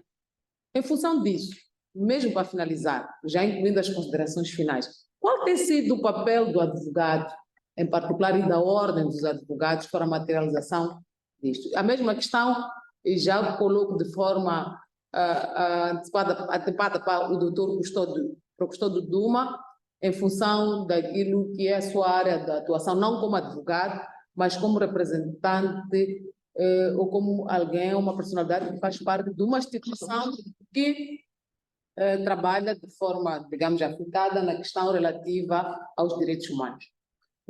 Obrigado, doutora Alice. Se tivesse que levar, não teria bagagem para colocar. Essa é para si, doutor Mondlane.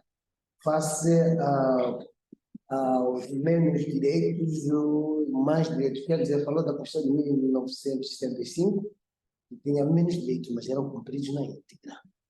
Em 2004, o cumprimento passou já a desejar. Para a última Constituição, de que estamos falando agora, está mais que claro que não há cumprimento desta Constituição. Podemos discutir, talvez, como se tem dito na gíria, até qualquer coisa. Exatamente. Mas estou olhando e discordo totalmente quanto à sua afirmação no cumprimento desta Constituição, deste direito, está sendo concretamente totalmente contapeado a expressão. Ora, a doutora perguntava qual é o papel do advogado. Exato. Ou da ordem dos advogados, no caso, nas situações em que os direitos dos manifestantes são violados pelas autoridades e, geralmente, eles têm o direito de buscar recursos, não é? Incluindo ações judiciais para proteger esses mesmos direitos. Então, neste exercício que assiste aos cidadãos, qual é o papel do advogado, qual é o papel da ordem dos advogados? Obrigado, doutora. A ordem dos advogados simplesmente é feliz no cumprimento das suas tarefas face a estas irregularidades que nos têm sido demonstradas dia a dia. Concretamente hoje, estes dias, quando falamos do incumprimento quanto ao exercício do dever da manifestação, não é? Quando a ordem toma conhecimento da existência deste incumprimento, a ordem aparece, constitui-se e segue o caso até o verdadeiro final. Temos processos aqui a nível da ordem, tenho conhecimento da essência desses processos, não tenho feito parte direta desses processos, nunca tive interesse direto, porque nunca me foi incumbido a igual tarefa, mas eu tenho visto que os colegas aqui têm levado a cabo a resolução de inúmeros casos de irregularidades cometidas pelas autoridades. Falei, inclusive, daquele jovem que perdeu o olho, a ordem está por cima desse caso, e outros tantos casos que foram levantados. A ordem está por cima. Eu digo e dou os meus parabéns à função ou ao empenho da Ordem dos Advogados de Moçambique, que a cada dia cresce, a cada dia se mostra mais maduro e segue com zelo tanto ao aconselhamento como ao acompanhamento de todos os necessitados ou carenciados desta justiça. Aliás, deixa eu só formar um ponto sobre o terrorismo. A Ordem dos Advogados, portanto, tanto estar interessada na defesa do cidadão, tem inclusive o IAS, vai lá, todo aquele está carenciado, não tem dinheiro, não precisa ficar a ser discriminado. Não, vai lá para o IAS, é assistido, ora lá, não paga nada, vai ser carenciado. E com condições que lhe acomodem, procura serviços advocáticos. Temos muitos advogados e a cada dia ou a cada ano formam-se mais e mais advogados capacitados, com capacidade para exercer a sua atividade de advocacia. Muito obrigada, Dr. Chipanga. Dr. Duma, em função dessas prerrogativas que assistem ao cidadão no sentido de buscar recursos jurídicos, incluindo ações judiciais para proteger os seus direitos, gostaríamos de ouvir, mesmo como consideração final, qual tem sido o papel da instituição onde o Dr. Duma faz parte, em relação a este aspecto, a materialização dessas prerrogativas que o cidadão tem. Muito obrigado, doutora. Eu devo esclarecer que neste momento eu já não estou na Comissão Nacional dos Direitos Humanos. Eu fiz parte da comissão como membro e como presidente, mas o meu mandato terminou e não estou lá neste momento. Entretanto, não seja por isso que não possa dizer alguma coisa em relação digamos assim, ao ponto que levantou. Em primeiro lugar, eu teria que concordar com o doutor Manlan quando diz que os tribunais decidem sobre aquilo que chega às suas mãos. E eu penso que é muito importante esse aspecto. Quem tem autoridade para poder correr atrás dos assuntos devia ser o Ministério Público, não necessariamente os tribunais que devem receber. Entretanto, quando os tribunais receberem, devem decidir. Esse aqui é o ponto importante. Vi no início um dos participantes, o Gravata, a referir-se que tem um caso que está no tribunal já há sei lá quanto tempo que está parado. Então, os tribunais têm o papel também de decidir em tempo útil, porque a justiça feita em tempo fora do tempo acaba sendo injustiça. Agora, a Ordem dos Advogados, ainda hoje mesmo eu estava a refletir logo pela manhã cedo, a Ordem dos Advogados, ou os advogados, sempre tiveram um papel muito importante, não só no fortalecimento da máquina que administra a justiça, quer dizer, os tribunais, as procuradorias e todo o conjunto destas instituições tem um papel de fortalecer elas, mas também desempenham um papel muito importante de levantar as questões candentes, né? E no caso estamos aqui a falar da liberdade de manifestação e outras liberdades, obviamente, que os cidadãos gostariam de exercer de uma forma plena e não podem fazer. A Ordem dos Advogados tem um grande papel para fazer, digamos assim, para poder fortalecer ou abrir as portas, os caminhos para o exercício dessas liberdades. O que acontece é que em muitas dessas circunstâncias estariam em colisão com o poder político, né? No caso, seriam ações intentadas contra a polícia, contra o município, contra, enfim, outras entidades públicas e até, se calhar, reclamações contra as instituições da administração de justiça que não estão a responder ou dar vazão a determinados pedidos.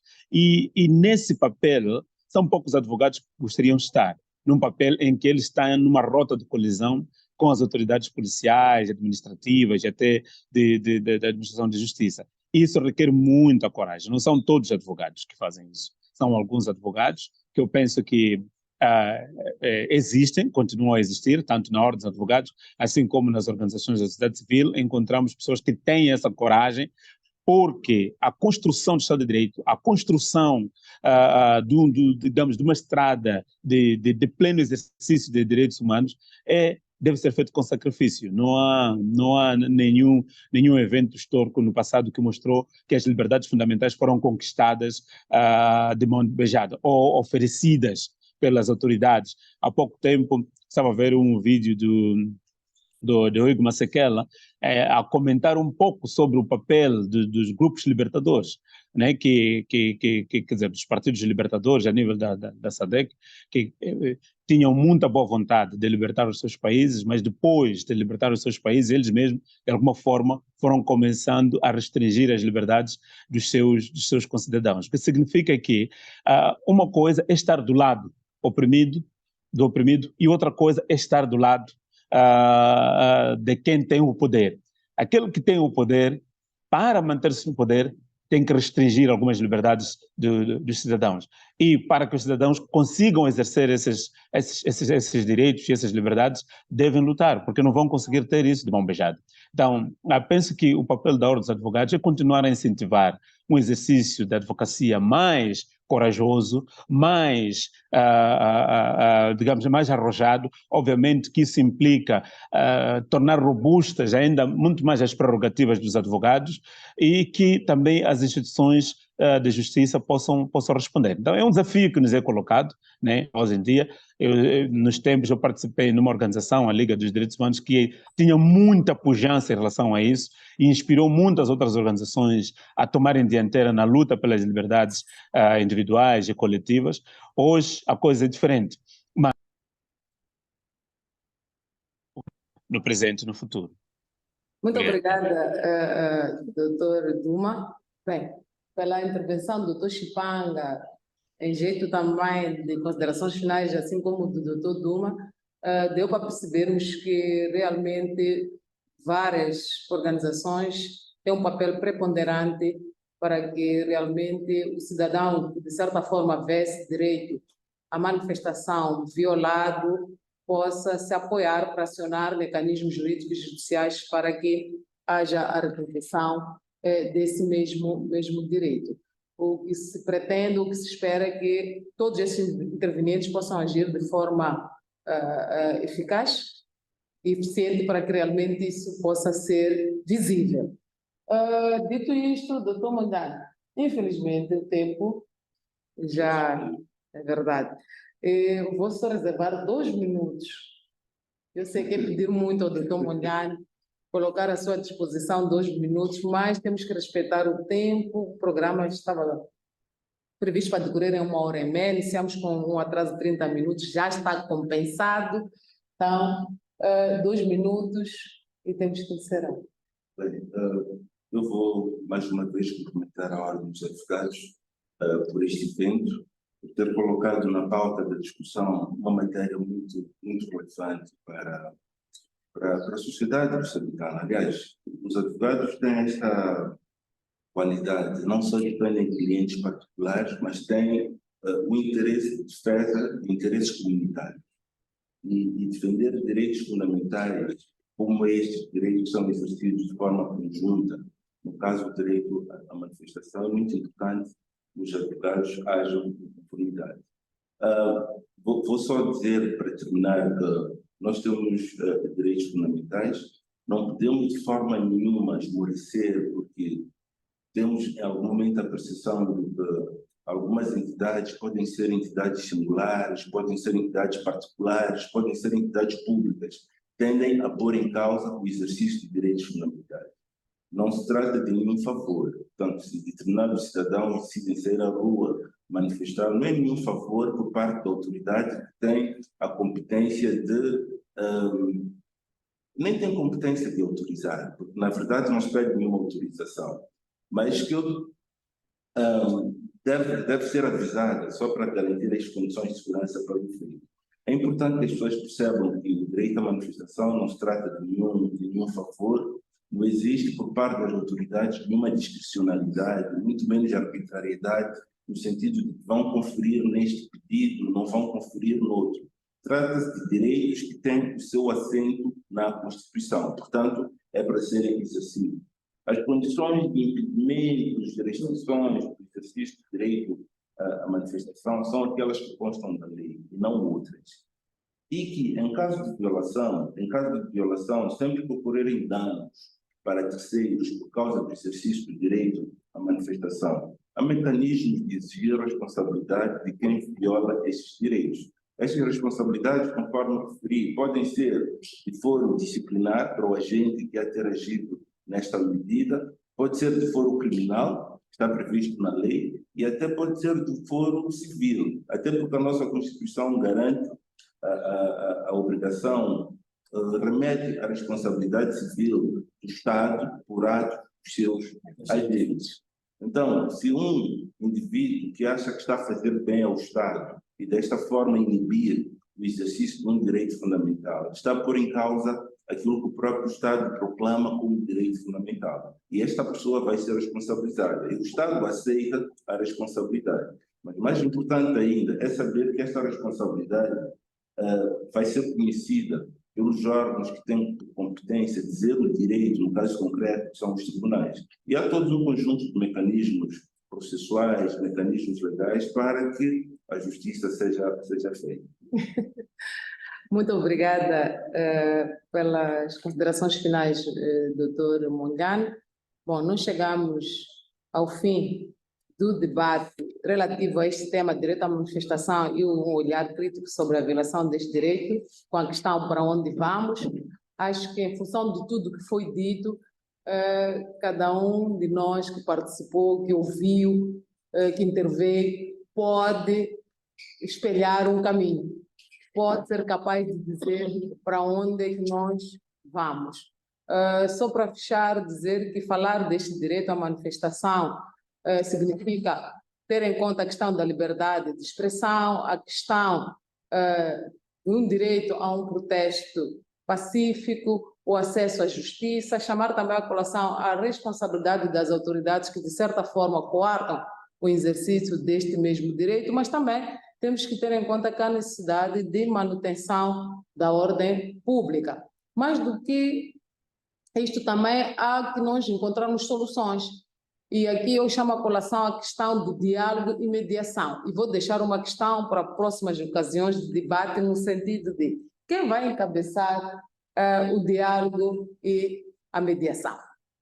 Que é para, por via desta realidade, possamos encontrar estratégias úteis para, de certa forma, resolver os conflitos que surgem entre os manifestantes e as autoridades, a fim, de certa forma, de evitar escaladas de violências como temos estado a assistir.